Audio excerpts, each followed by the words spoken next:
Hi everybody, my name is Dean Johansson, and in this video I will show you how we can review tasks in the 3DEXPERIENCE platform.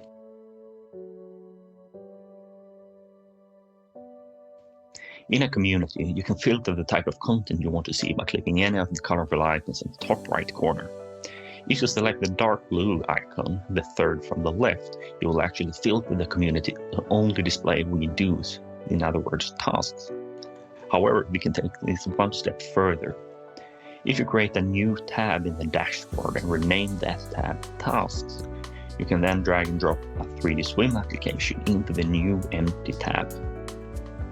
Resize it, and then go to the community in which you want to display the tasks.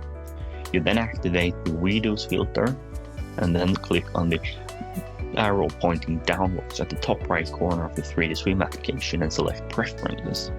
In the preferences, you select current preferences and save, meaning that you have now created a new tab in the dashboard that will only display the tasks in this specific community, meaning you won't have to activate and reactivate the different types of filter in order to remove the tasks.